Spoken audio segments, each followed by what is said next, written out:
Restoran khas Minang memang sudah dikenal oleh masyarakat Indonesia lah. Selain karena ada di mana-mana, rasa khas pedasnya ini juga cocok untuk lidah orang Indonesia pada umumnya. Nah, tapi apakah Anda tahu perbedaan nasi Padang dengan nasi kapau? Berikut liputannya. Sambalnya dendeng lada hijau, banyak lada hijaunya nih. Boleh santiang rasanya sedek. Yang kedua jom babe, lapis salero ni, latar agak panas gitu kan. Iya. Yang ketiga budia campur sari kan isinya kan ni. Makasih sambalnya macam-macam. Itu. Tiga onggoknya, tiga bungkunya.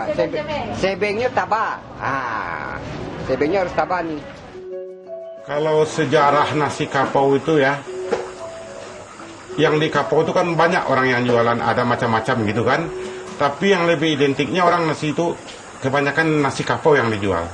Tapi yang setahu saya kan belum saya lahir tuh kakak saya juga dari dulu udah ada juga nasi kapau nih.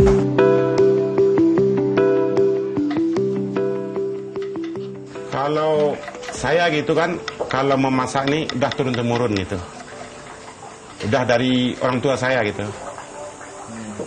Cuma itu lebih-lebihnya itu kan kita nih alam takamang jadi guru lah gitu. Kita bisa belajar juga kan sama yang lain gitu kan. Untuk awal memasak saya tuh belajar dengan orang tua saya dan begitu juga dengan ibu saya. Dan itu pun tergerak hati sendiri untuk belajar. Karena mungkin dari faktor kebiasaan ya Bang. Karena dari sejak kecil saya sudah berada di dapur membantu orang tua.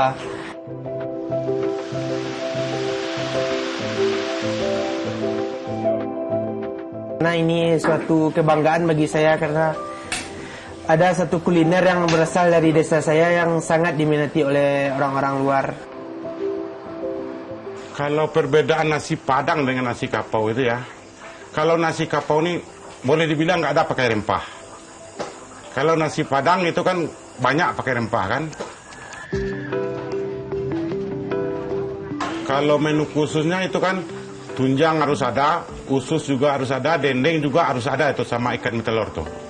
Itu ciri khas sekali nasi kapau itu. Kalau nasi kapau boleh bilang kuahnya banyak yang kuning semua. Kalau nasi Padang itu macam-macam kuahnya. Tapi ini kalau nasi kapau walaupun kuah itu kuning tapi rasanya tuh beda-beda semua.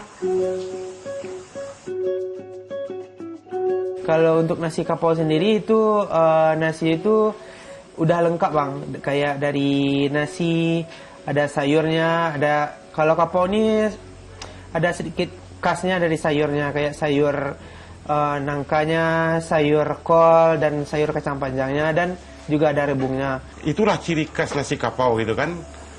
Dan dari segi porsinya untuk nasi kapau ini lebih banyak dibandingkan nasi Padang. Apalagi kalau dibungkus. Dan tambahan lagi, kalau buat nasi kapau ini ada sedikit bonus yang sering disebut orang dengan sebeng-sebeng. Misalnya kita minta lauknya ayam, ada tambahan sambalnya kayak usus, dendeng, dan lain-lain.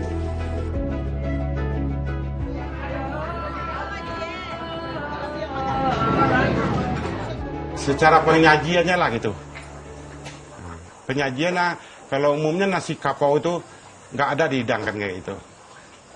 Kalau nggak percaya coba datang ke kapau, nggak ada nasi itu yang dihidangkan.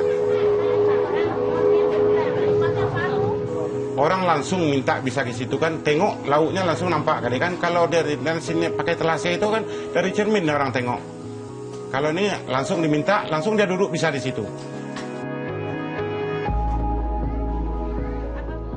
Nasi kapau itu kan menaruh lauknya itu kan depannya prinsipnya bertingkat. Nggak jauh, jadi laut itu jauh dijangkau.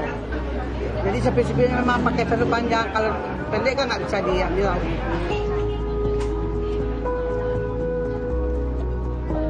Kalau dari segi menu itu nasi kapau itu mempunyai ciri khas tersendiri. Seperti kayak adanya tunjang atau kikil yang biasa disebut orang. Dan itu tambunsu dan ikan pange batalua.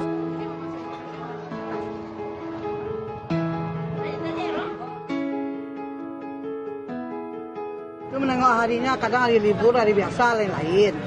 Kalau hari biasa kadang-kadang kira-kira 600 atau 700 porsi. itu hari-hari biasa. Ya kadang-kadang menurut rezeki lah, kadang-kadang ada yang 400. Ya lebih-lebih 1.000 lah. Lebih 1.000. Sering sekali asal saya ke Bukit Tinggi ini pasti saya makannya di nasi kapau. Karena di Bukit Tinggi ini nasi kapau tuh ciri khasnya gitu, yang jarang diketemu di daerah lain. Di daerah lain di Sumatera Barat ini ada, tapi tidak sekhas Bukit Tinggi. Kalau saya memang bangga saya, apalagi di depan saya orang bilang gitu kan, Pak makannya enak, itu udah hilang capek saya yang kerja dari pagi itu. Itulah kebanggaan saya gitu.